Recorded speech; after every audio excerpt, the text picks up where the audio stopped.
Good morning, gentlemen. I guess we need to get back to this thing. It's about time to turn cows out. And, well, I need to get everything squared away and moved before that. However, I can't move this thing until I put this cabinet back because it'll just fall over and tear everything up, including itself, and that would make me sad inside. So we don't want that. So before I put that cabinet back, though, I need to take all these lights off of the side and plug up the holes. I'm going to get rid of the signal lights in the front too. That lens is cracked. The one on the passenger side on the back is cracked, but I think I can take that one that's still good and turn it upside down and use it back there. What I'm going to do is just take out these lights and the vent outlets too. And I'm going to cut patch material out of this cabinet that came out of the spot where the Murphy bed's supposed to go. So the proper way to do this is probably to use some kind of auto body panel bonding adhesive, the two-part stuff, you know. However, I don't have any of that, and it takes a special caulk gun that has like 2 tubes on it, and I do have one of those, but I'm not sure where it is. But I do have a great big tube of JB Weld. I'm going to put them in from the inside, the panels. I mean, it may be a little complicated to do behind that big exterior cabinet there, but I'm gonna, you know, put JB Weld around the edge of the panel. I'm gonna put it in from the inside, and then I'm gonna duct tape it up there from the inside. And then that way, you know, we'll have just a little recess here where the lights and the vents and stuff were, rather than like a panel screwed in from the outside. And I can go over that with some Bondo that's got like fiberglass in it or something and work it down all nice so it looks like there was never any hole in the side of the box to begin with. I've decided to replace this thing. I've got one that's 50 amps at 240 volts, like a twist lock one that I'm going to put in here instead, I think. You're probably asking yourself why on earth I would want 50 amps at 240 volts for a camper this small. And the answer to that is because I want to use standard parts, and there are 2 standards for power inlets for RVs. There is a 120 volt 30 amp plug, and there is a 240 volt 50 amp plug. I think that 120 volt 30 amp may not be enough if I'm plugged in somewhere where I want to run like an air conditioner and like microwave or something at the same time, right? That might get a little sketchy. So the 240 volt 50 amp connector will give me a little more flexibility there, and if I want to plug it into some lesser power source, there are adapters for that, you know what I'm saying? So, you know, go with the highest common denominator and, you know, adapt it to the lower stuff, and I think that'll be fine. It'll give me a little more flexibility, especially too, like if I'm traveling somewhere and, you know, I'm plugged in somewhere where the electricity isn't metered and it's wintertime. It sure would be nice to use electric heat instead of burning all of my diesel fuel, you know what I mean? So the price for the plugs is about the same, and the cords are a little bit more expensive, but I already had some anyway, so it's fine. Yeah, I think it'll be fine. That's my rationalization anyway. Maybe I'm insane. Who knows? I can feel the wire to this marker light broken off in here, so I will have to pull in something. I'll take that down and stick this ground wire through the hole, and then I can use it to pull in a new wire for this when I pull this ground out. Yeah, that must have pulled out of a splice somewhere, and gasket's all rotten there. Probably get LED bulbs to replace those. Maybe I ought to just do that to all of them while I'm messing with it. Now the ground for that marker light, I assume it just grounds it through the aluminum here, because it only had that one wire coming into it. So we can pull these grounds out. I kept this marker light wire so everything will be labeled right. I better Tie a little bit of a knot in this end so I don't pull it through too far. Of course, that ground may be screwed in back here somewhere to the frame. May not be able to get to it to unhook it to pull it out. We'll have to see. Yeah, that ground is attached right there. But we can pull in our... Oh, of course it's tangled up with this damn shit. So I'm not sure what to think here. You guys tell me what you think. When I put the water in, I don't know if the tanks will be in this compartment. Probably. That's where I want to put the electrical stuff too. Batteries and all that stuff. Instead of having an external, like, water fill, I don't want people messing with that. You know what I mean? If somebody poured something into my water, that would kind of suck. So I was going to just cut a hole in the bottom here.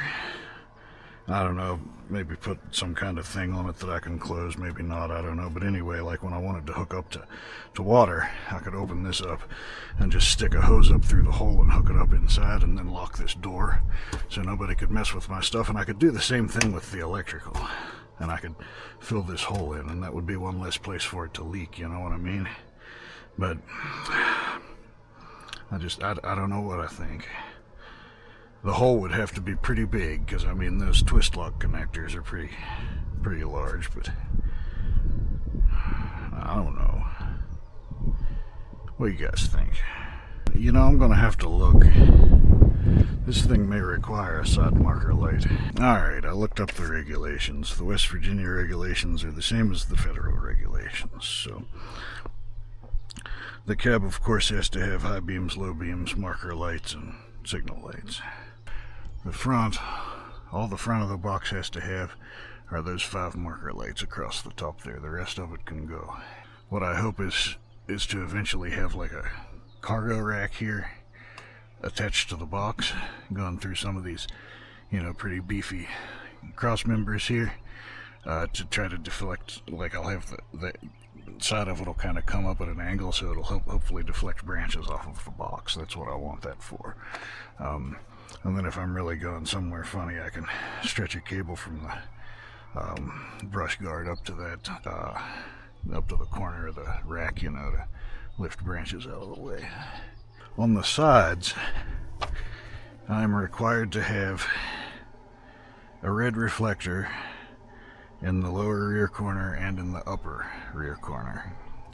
Some places say it needs to have 2 amber reflectors in the front, and some places don't mention it, so I don't know. It does already have the lower amber reflector in the front, but that light was red.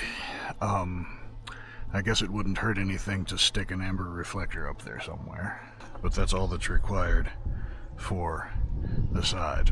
It doesn't need any lights on the side. And then on the back, it has to have the 5 red marker lamps across the top. It has to have a license plate light, which it does. It has to have white backup lamps, which it does, and it has to have red brake lights and also turn signals. Now, I assume that since it's got the brake lamps separate from the turn signals, I can just leave them like that and run the brake lights separately, not as turn signals, and just have the turn signals up there, right? I don't know. This is just a bit holder, like for a impact wrench. I discovered that if you put that over top of these pedals that squeeze out on these little plastic thready rooters, they pop right out of there. So that's a hell of a lot easier than trying to squeeze them with pliers. That's a fact. I got another question for you guys.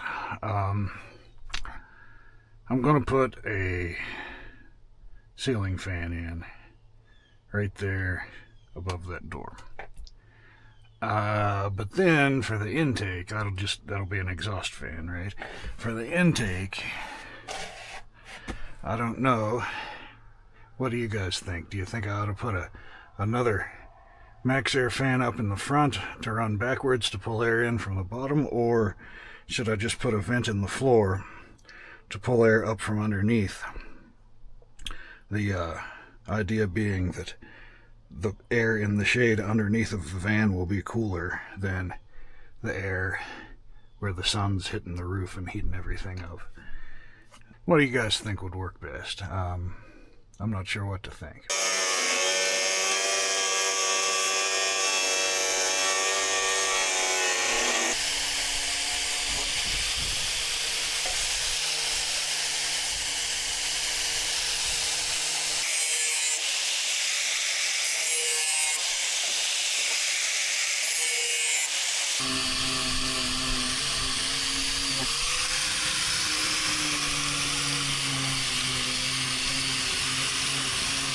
I wonder how much of a disaster this will turn into. Probably a significant one, if my past foibles are any indication of the present. One way to find out. Too much.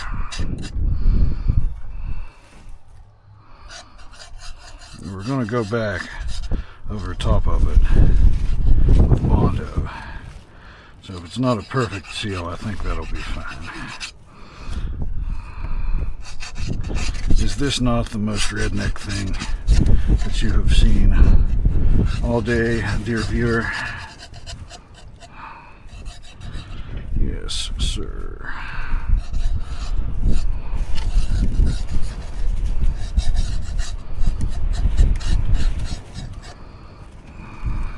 See how much we can get on our fingies. That'll be exciting.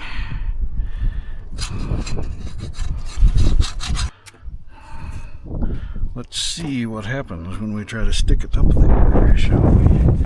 Oh yes, wind, blow that into something where it'll stick on it and cause a giant fuck up.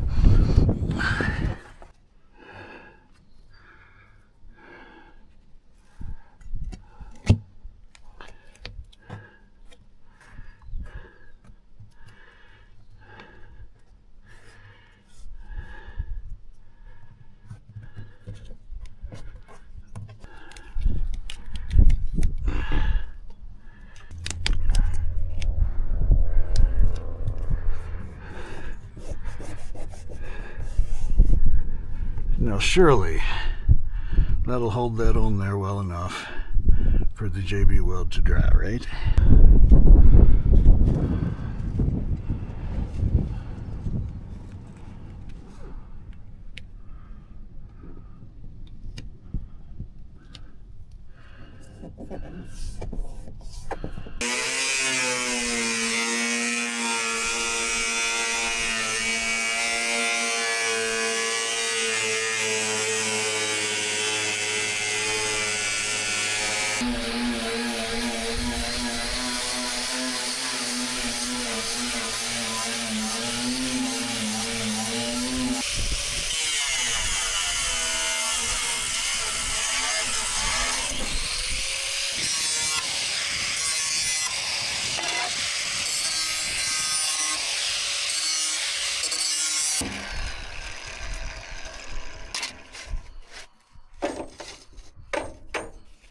Those Harbor Freight cup brushes are, well, they're about what you'd expect from a Harbor Freight cup brush, I reckon. I suspect that this JB Weld is actually quite a bit better than that auto panel bonding adhesive, but it's also a little more expensive, maybe like twice as much, not counting the cost of the special caulk gun, you know what I'm saying? So I don't know, even though this is pretty redneck, I think the results are still going to be good if the panels all brush up flush and all that stuff.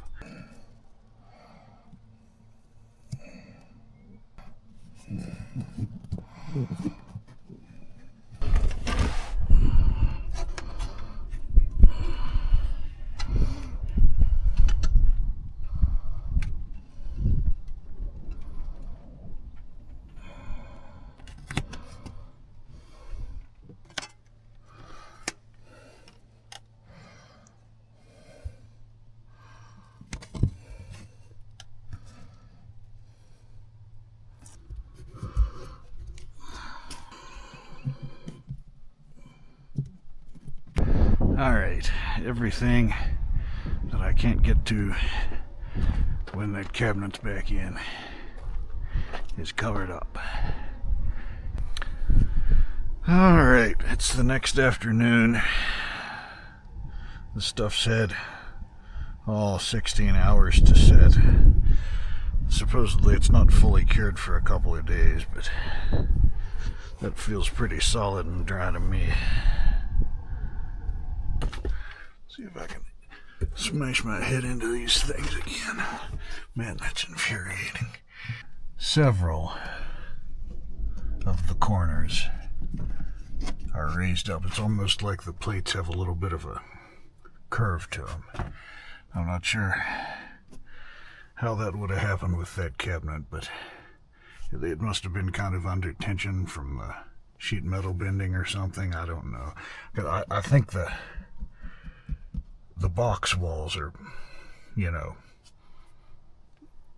good. I'm pretty sure it's the patches that have a little bit of spring to them. In retrospect, I don't know, maybe it would have been better if I had drilled all of these and put them in here with like aluminum rivets. It would have to be aluminum rivets.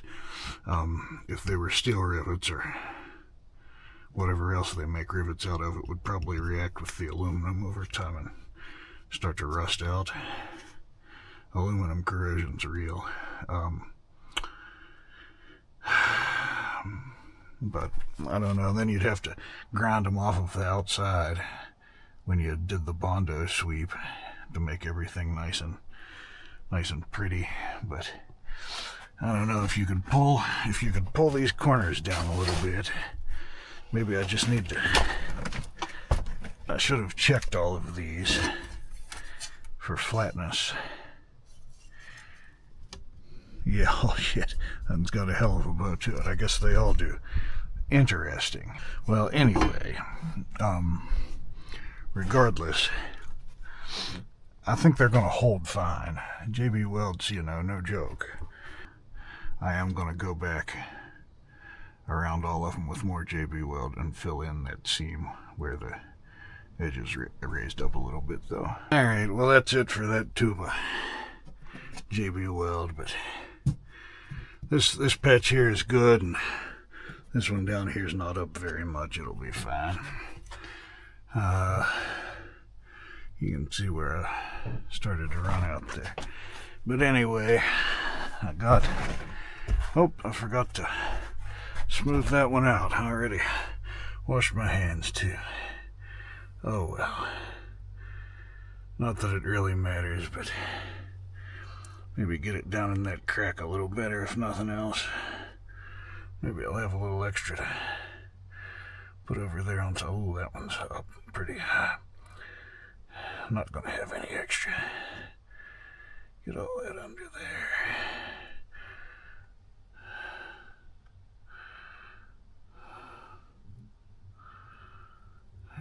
Yeah, there we go. Still need to fix that tire on that bike one of these days.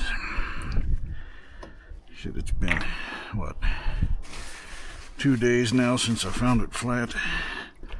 Well, no, 2 days since the tubes got here. It's been a lot longer than that since it was flat.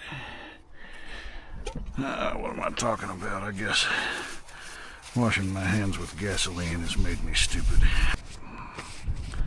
There, now I can smell gas whenever I pick my nose for the next day and a half. Beautiful.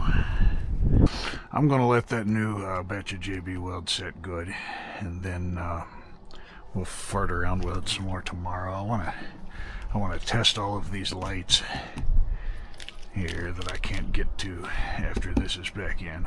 I think that's going to work pretty good. It's good and solid. Get that Bondo in there. Now here's a question for you body men that know what you're doing, unlike me. I roughed this up with a wire brush. This is an aluminum plate, so it's good and scratched, you know. It's not smooth like glass, you know. I assume that fiberglass Bondo will stick to that all right, won't it? I mean, I'm going to come back over this with a wire brush again and, you know, rough this up real good and get it all clean and stuff before I put the stuff on there. But do you think I should actually drill some little holes in this so that the Bondo has something to squish through and kind of lock in there, or will it be fine just putting it straight over top of this plate? You guys let me know, because I'm not in any way, shape, or form a body man. I don't know, fellas. I think we're doing all right so far, strangely enough.